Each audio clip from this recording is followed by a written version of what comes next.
തടസ്സപ്പെടുന്നത് ബിനു ഗോപിനാഥാണ്, ഒറീസയിൽ നിന്നാണ് വിളിക്കുന്നത്. ശ്രീ ബിനു ഗോപിനാഥ്, ഒഡീഷയിൽ എവിടെയാണ്? നമസ്കാരം. ന്യൂസ് ഒറീസയിൽ ജാർസുഗുഡ എന്ന് പറയുന്ന സ്ഥലത്താണ്. ഞാൻ കേരളത്തിൽ തന്നെയാണ്. ഇപ്പോൾ വിളിക്കുന്ന കേരളത്തിലാണ്? ഇവിടെ അല്ല, ഇപ്പൊ വിളിക്കുന്ന ഒറീസയിൽ നിന്നാണ്. ജോലി സംബന്ധമായിട്ട് പുറത്താണ് ഇപ്പോൾ. ശരി, ഓക്കെ, താങ്കൾ പറഞ്ഞോളൂ.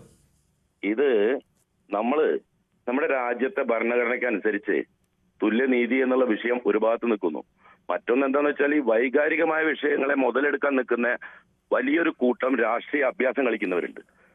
ഇത്തരം പല കാര്യങ്ങളാണ് നമ്മൾ കണ്ടുകൊണ്ടിരിക്കുന്നത്.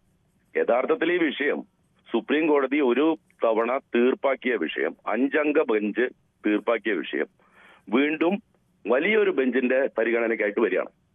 വിവിധ വശങ്ങളിൽ നിന്നുള്ള വിലയിരുത്തലുകളും വാദങ്ങളും ഒക്കെ അവിടെ നടക്കും. ദയവായിട്ട് ഈ വിഷയം നമ്മുടെ ഭരണഘടനയെ മാനിച്ചുകൊണ്ട് സുപ്രീം കോടതിയുടെ തീരുമാനം വരുന്നത് വരെ കാത്തിരിക്കുക എന്നുള്ളൊരു മാന്യതയാണ് ഏതൊരു പൗരനും കാണിക്കേണ്ടതെന്നാണ് എന്റെ വിലയേറിയ അഭിപ്രായം. അല്ല, സുപ്രീം കോടതിയുടെ വിധി ഇപ്പോഴും നിലനിൽക്കുകയാണ്. അത് സ്ത്രീകൾക്ക് പ്രവേശനം ആവാം എന്നുള്ളത് തന്നെയാണ് വിധി. ഇപ്പോൾ അതിന്റെ കൂടുതൽ വിശാലമായ അർത്ഥത്തിലേക്കുള്ള വിഷയങ്ങൾ കോടതി പരിഗണിക്കുന്നു എന്ന് മാത്രമേ ഉള്ളൂ. അല്ലാതെ ആ വിധി ഒന്നും റദ്ദാക്കി കളഞ്ഞിട്ടൊന്നുമില്ല. അതെ, ആ വിധി താൽക്കാലികമായിട്ട് സ്റ്റേയിൽ നിൽക്കുകയാണെങ്കിലും വിശാലമായ ബെഞ്ച് ഒരിക്കൽ കൂടി പരിഗണിക്കണം എന്ന് സുപ്രീം കോടതിക്ക് തോന്നിയ സ്ഥിതിക്ക് വിശദമായിട്ട് പരിഗണിക്കട്ടെ. അത്തരത്തിലൊരു വിശദമായ വിധി പ്രസ്താവിക്കാൻ നമ്മുടെ സുപ്രീം കോടതിക്ക് കരുത്തുണ്ട് എന്നുള്ളതാണല്ലോ നമ്മൾ പൗരന്മാരൊക്കെ വിശ്വസിക്കുന്നത്. രാജ്യത്തെ ഭരണഘടന ഏറ്റവും അടിസ്ഥാനപരമായിട്ട് പറയുന്ന വിഷയം എന്താ? തുല്യനീതി പൗരന്മാർക്ക് എന്നുള്ളതാണ്.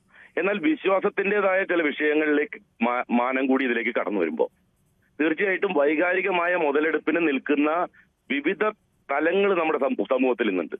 അപ്പോൾ വൈകാരികമായ മുതലെടുക്കലിന് അവസരം കൊടുക്കാതെ സുപ്രീം കോടതിയുടെ കൃത്യമായ നിരീക്ഷണവും തീരുമാനവും വരുന്നത് വരെ കാത്തിരിക്കുക എന്ന പൗരധർമ്മം നമ്മൾ കാണിക്കണ്ടേ?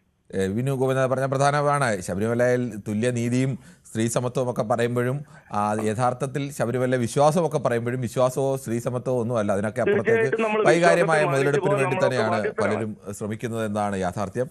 ശ്രീ ശിവദാസനാണ് ബാലരാമപുരത്ത്. ശ്രീ ശിവദാസൻ, താങ്കൾക്ക് എന്ത് തോന്നുന്നു? ഇപ്പോൾ സർക്കാർ മുൻ നിലപാടിൽ ഉറച്ചു നിൽക്കുമോ അതോ നിലപാട് മാറ്റാൻ സാധ്യതയുണ്ടോ?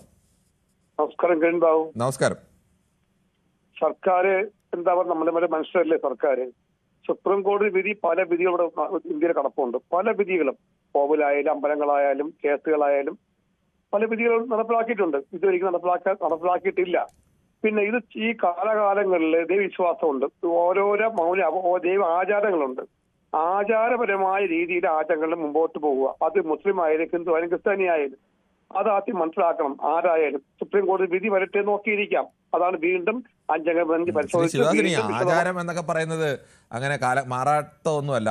ആചാരങ്ങളൊക്കെ മാറി വരുന്നതാണ്. അല്ലാതെ ആചാരം കാലങ്ങളായ ഒരു ആചാരം, അങ്ങനെ ഒരു ആചാരമൊന്നും നമ്മുടെ ഒരു ആചാരത്തിലും ഇല്ല. എല്ലാ ആചാരങ്ങളും മാറി ഇപ്പോഴത്തെ രൂപം പ്രാപിച്ചാണ്.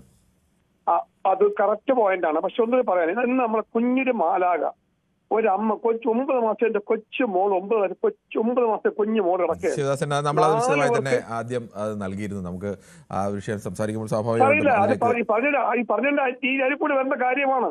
അതിന്റെ കാര്യമാണ് അത് മനസ്സിലാക്കി മുമ്പോട്ട് പോട്ടെ. ഇവിടെ ദൈവം എന്നുള്ള ശക്തി എല്ലാവർക്കും ഉണ്ട് സാറേ.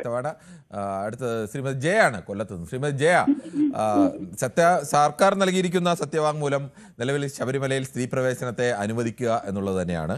ആ സത്യവാങ്മൂലത്തിൽ ഇനി കേസ് വീണ്ടും വരുമ്പോൾ 2020 ഫെബ്രുവരിക്ക് ശേഷം വീണ്ടും കേസ് ഇപ്പോഴാണ് വരാൻ പോകുന്നത്. ഏതെങ്കിലും തരത്തിൽ മാറ്റമുണ്ടാവാൻ സാധ്യതയുണ്ടോ? സർക്കാരിന്റെ നിലപാട് മാറ്റണം കിരണേ.